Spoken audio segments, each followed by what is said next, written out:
Yo yo yo, salut les turfeuses, salut les turfeurs, bienvenue pour un nouveau pronostic de Benoît Requin. Ok, place au pronostic du quintet du mercredi 1er mai, direction Saint-Cloud pour le prix de fouilleuse. Va falloir fouiller pour trouver la bonne arrivée. Crois-moi mon copain, indice de confiance 1 sur 5. Enfin bref, on continue sur notre lancée, c'est-à-dire plat, 1600 mètres, 14 partants, réunion 1, course 3. Et oui, je vous disais donc indice de confiance 1 sur 5, c'était comme mardi, 30 avril. Je l'avais senti encore ce coup de Trafalgar. C'est pour ça que je vous avais mis en garde avec cet indice de confiance très bas, 1 sur 5. Je vous avais prévenu. Et ils sont arrivés, les casseurs. Ils sont chauds en ce moment, les casseurs, ou... On est d'accord, merci. Ok. Non mais je t'entends. Oui, oui, oui. Oui, je t'entends en fait, c'est les nouvelles vidéos YouTube, on s'entend. On discute ensemble. Ouais, mais là tu me coupes la parole en fait. Bah oui. Donc on pronostique ou on pronostique pas? Bah oui, non mais c'est ça aussi le problème avec ces nouvelles vidéos. Bah oui, parce qu'on s'entend plus parler. S'il te plaît. Chut. Allez, c'est parti. Le pronostic, ça donne... non, non, je suis parti trop vite, j'ai raté. C'est parti, on commence le pronostic et on commence avec le numéro 1, Lord of War, et on n'aura pas les... Alors aujourd'hui, laisse tomber. Oh, laisse tomber, on n'aura pas les commentaires de... Bah, il y a toute la clique, là, il y a André Fabre, il y a Fabrice Vermeulen, il y a même Patrice Côtier, là, le mec de la côte. Patrice Côtier. Il manquait plus qui? Nicolas Pérez, un petit pot de lait. Enfin bref, Lord of War, le numéro 1, Nicolas Pérez, un petit pot de lait, il est parti pêcher avec toute sa clique là. Amusez-vous bien. Ce numéro 1, il me plaît beaucoup et je l'ai mis 6ème et j'y crois. On passe au numéro 2, Jojo Junior. Pareil, on n'aura pas les commentaires de l'entraîneur qui est Patrice Côtier. Il est déjà sur la côte, en train de pêcher avec ses amis. Amusez-vous bien. Alors, par contre, lui, ce numéro 2 m'embête beaucoup. C'est lui, mon cheval de complément en cas de non partant. Et c'est, attention, possible cassage en vue, bien sûr. Donc on enchaîne avec le numéro 3, Sadak. Et on n'aura pas les commentaires de l'entraîneur. Je vous avais dit, c'est une hécatombe. Ah bah là, c'est André Fabre. Là, lui, c'est le chef. C'est lui le capitaine. Enfin non, le vrai capitaine, c'est Captain Yann Barbero. Il est pas là, il manquait plus que lui. Franchement, il manque que Yann Barbero. Et là, c'est la fête au village. Enfin bref, André Fabre, qu'est-ce qu'il nous raconte? Bah rien. Rien, il est sur son bateau, il s'éclate. Bref, moi ce numéro 3, il me plaît bien, mais je l'ai gardé plutôt en toute fin de combinaison. On enchaîne avec le numéro 4, Get Together, et on n'aura pas les commentaires de l'entraîneur, mais c'est une hécatombe, c'est Fabrice Vermeulen. Ah ouais, le pote à André Fabre, évidemment, si on a un sur le bateau, l'autre il tombe à l'eau, qui reste-t-il? Plus personne. Voilà, il n'y a plus personne. Ah ouais, bah pour le prono, voilà. André Fabre et Fabrice Vermeulen sont sur le bateau. André Fabre tombe à l'eau. Que reste-t-il? Ah ben le plus personne. Voilà, là c'était ça la bonne réponse. Plus personne pour les commentaires. Enfin bref, ce numéro 4 fait partie de mes préférés, je l'ai mis très haut, je l'ai mis à deuxième. On passe au numéro 5, Georgeville. Oh, et on écoute quelqu'un. Bah ouais, on écoute Stéphane Wattel. Merci. On lui dit merci avant même qu'il parle, parce que franchement déjà, le fait qu'il parle, même s'il fait... même s'il nous parle du beau temps et de la pluie, c'est pas grave, au moins il aura dit un truc. Bada bada. Bref, vas-y, on t'écoute, Stéphane Wattel. Georgeville me semble pris à son juste poids. À mon avis, il est sur sa distance. Le raffermissement des pistes ne sera pas en sa défaveur. Bon, ça va être un peu plus difficile avec son numéro de corde, mais bon, c'est un cheval qui a une certaine qualité. Il est assez facile à monter. Il est assez facile à monter, tant mieux. Moi, ce numéro 5 me plaît beaucoup. Je pense qu'il peut frapper un grand coup. Mercredi 1er mai, il peut faire mal et je l'ai mis à 4ème. On passe au numéro 6, Amorcita, et on écoute Henri Alex Pantal.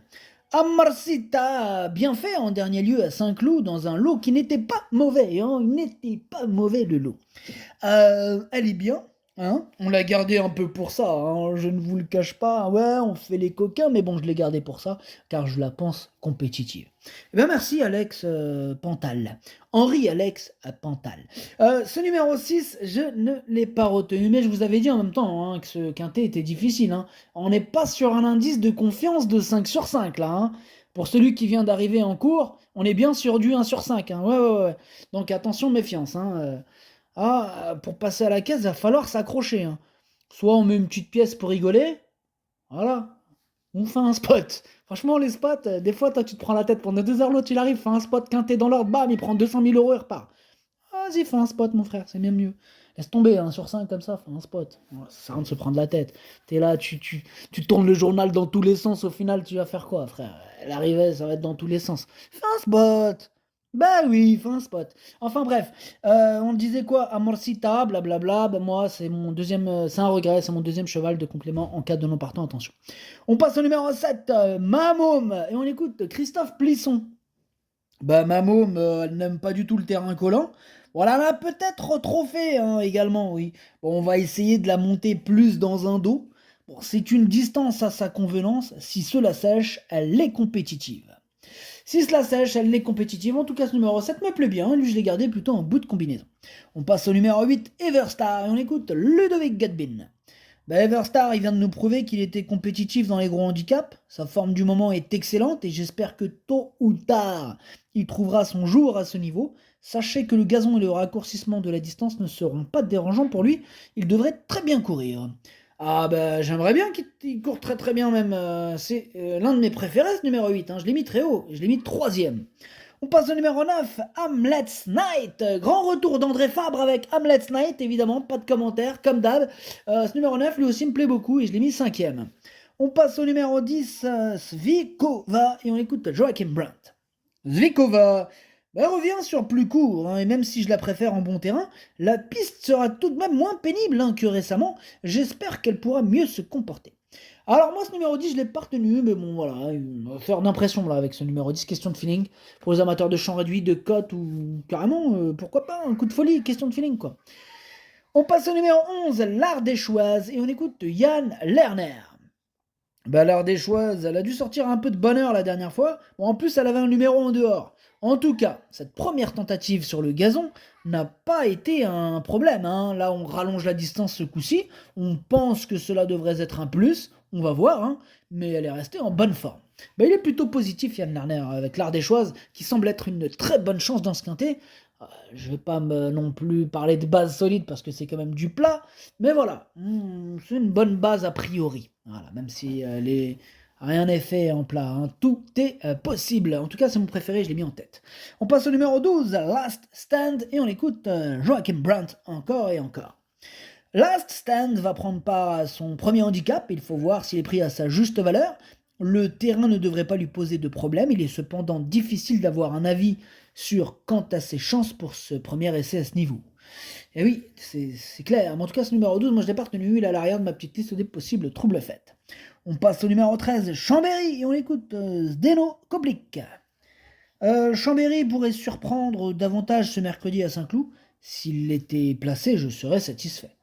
Bah moi, ce numéro 12, hein, pas comme le 11, hein, mais tout à fait différemment du 11, je ne l'ai pas retenu, ce numéro 12. Eh mais t'as l'air, attends. Ça fait pas 2 fois que je parle du 12, là? Ah non, on parle du 13, là, bah ouais, c'est ça que je me dis. Donc le 13, c'est Chambéry. Voilà. S'il était placé, je serais satisfait. C'est ce qu'il a dit. Attendez, je relis parce que là, je me suis embrouillé tout seul. Chambéry pourrait surprendre davantage ce mercredi à Saint-Cloud. S'il était placé, je serais satisfait. Ok, c'est plus clair. Ce numéro 13, je ne l'ai pas retenu. On termine avec le numéro 14, Magic Persévérance. On écoute Maurizio Garnieri. Magic Persévérance est une pouliche de bon terrain. Elle ne devrait pas trouver une piste à sa convenance. D'autant plus que la pluie est prévue d'ici mercredi. Bon, il est pas content, Maurizio Garnieri. On va le laisser tranquille, on va le laisser se calmer. Ce numéro 14, moi je l'ai pas retenu non plus, mais c'est lui le chef et le capitaine de ma toute petite liste des possibles casseurs de tickets repérés. Attention. Le pronostic, ça donne 11, 4, 8, 5, 9, As, 7, 3. Merci d'avoir suivi cette vidéo. N'hésitez pas à mettre un pouce bleu si la vidéo vous a plu. Pour accéder à tous mes tickets pour la course du Quintet, rendez-vous directement en description de la vidéo. À jouer avec modération. Bonne chance. Chopez-le moi. Ciao.